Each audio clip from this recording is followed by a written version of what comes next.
It is now my singular honor and privilege to invite His Excellency Hailemariam Desalegn, Prime Minister, Federal Democratic Republic of Ethiopia, to give his vote of thanks and official closing statement. Your Excellency, please.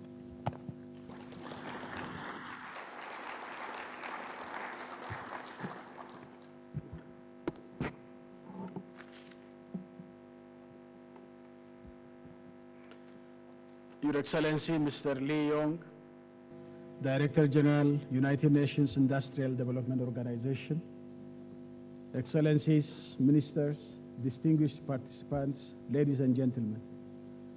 On behalf of the government and people of the Federal Democratic Republic of Ethiopia, and on my own behalf, I have a great pleasure to address you this afternoon, and I thank you for joining us on this important forum.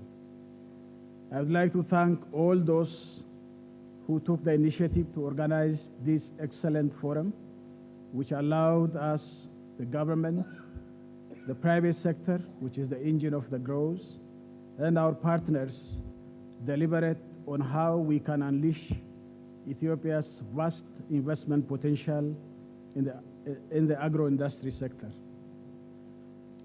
Mr. DJ, I just want to confirm that this event should be an annual event, and the second forum we are ready to organize in Addis Ababa, and so that Addis Ababa will be the hub for agro-industry development. Ladies and gentlemen, agriculture is the foundation of our economy. Unfortunately, modernizing agriculture and increasing its links with other parts of the economy has been slow and has never been easy. In our country, still substantial proportion of smallholder farmers use traditional low productivity agricultural methods, and most exports are unprocessed agricultural products. Although production and marketing of primary commodities have been and remain an important source of growth for Ethiopia, the prospects for significant growth based on expanding, especially of these products, are limited by poor price prospects. Even if the volume of these exports was to increase significantly, the impact on growth and poverty would be limited because of the weak links between expanding output of these commodities and overall growth. Our second growth and transformation plan, therefore, rightly puts a strong emphasis on the development of the agro-industry sector, as the comparative advantage we have in the sector could contribute to achieving the proper balance between agriculture and industry to expedite the much anticipated economic transformation. The rationale for emphasizing the role of agro-industry during the process of development is that best development path lies in selecting those activities where progress will induce further progress in other sectors.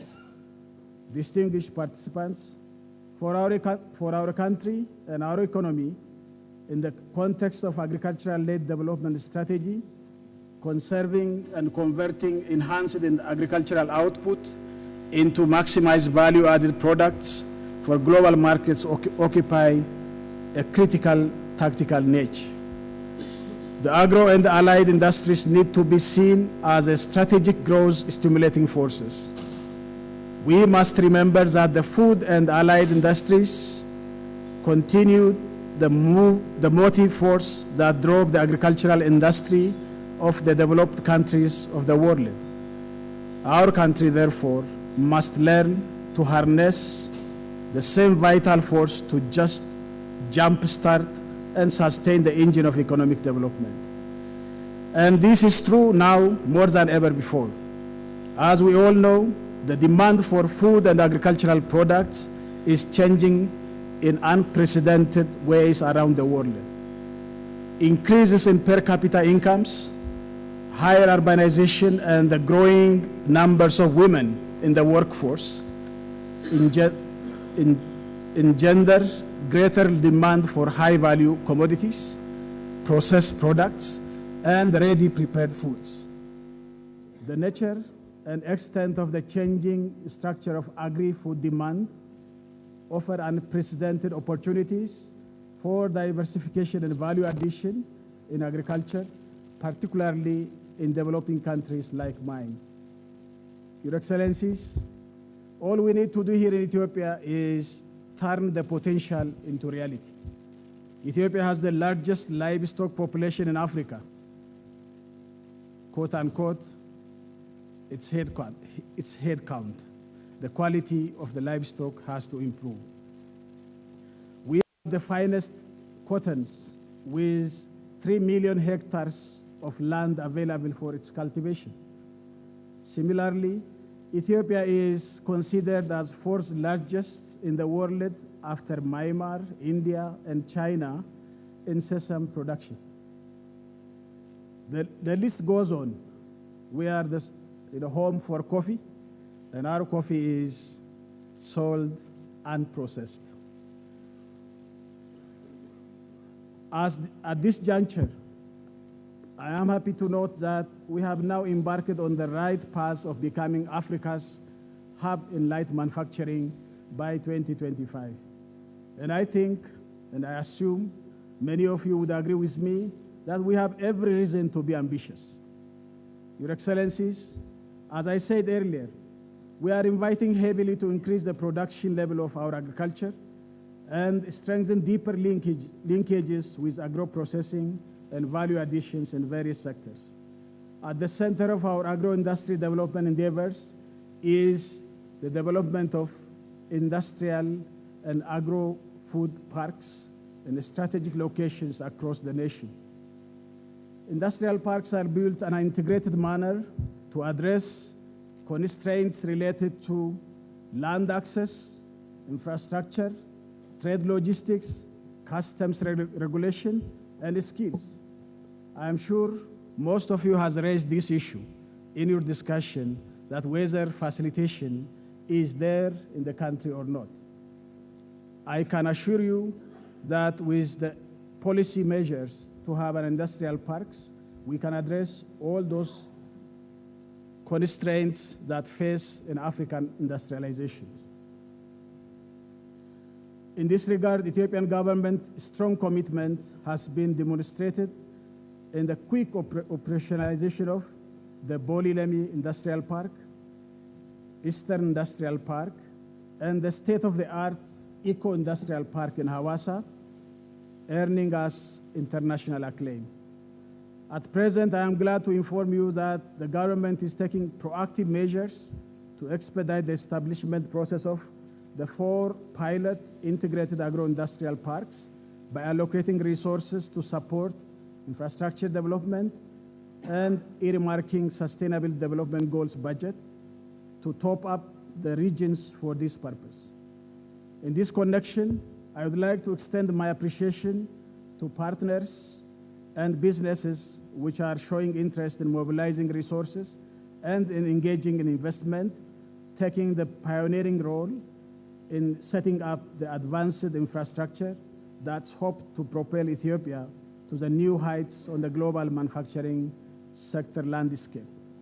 Distinguished participants, it is our firm belief that with the concerted efforts of our government, partners, and the growing private sector, Ethiopian manufactured products will soon break into the global market with quality and diversity.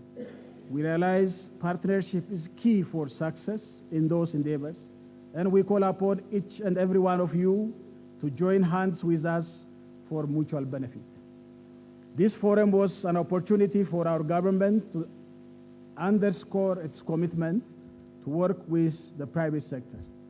More importantly, I believe the past 2 years have provided a platform for all of us, the government and distinguished members of the private sector and partners, to gain insights into what we can offer each other and how best we can harness our comparative advantage in the Ethiopian leather, textile, and agro-processing sectors.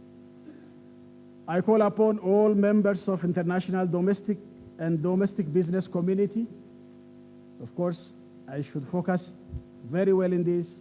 My domestic business community can learn from you, those who came from the international business community, to gain insights into what we can offer, and making not as witnesses, but active engineers of Ethiopia's imminent emergence as a global player in business, trade, and investment. Excellencies, let me conclude by extending my heartfelt appreciation, first of all, to the participants for honoring our invitation and making time out of your busy schedule and to come and join us in this important event. UNIDO has always been a very valued partner in our quest to realize inclusive and sustainable industrial development.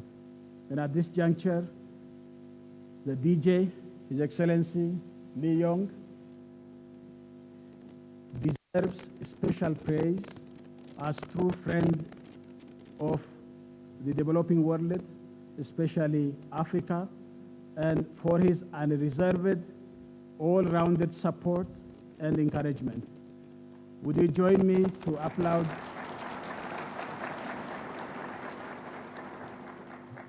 all government agencies and partners who have devoted time and resources for the successful execution of this high-profile forum, especially Ministry of Industry and Ministry of Finance and Economic Cooperation, for their leadership during the lengthy preparation process. Last but not least, special thanks goes to all the participants, moderators, paper presenters, organizers, service providers, and the UNECA for making special event a reality. Finally, to my African colleagues and friends, it was not long ago that Africa's economy woes seemed intractable. Not anymore now. Economies south of Sahara, long considered as the poster child of sluggish growth, have recently and suddenly surged, posting some of the world's most impressive growth rates. We Africans are determined to stay the course, keep up the momentum to help our continent assume its deserved prominence by turning it into the next growth pole. Related to this, as pilot countries for implementation of program for country partnership for inclusive and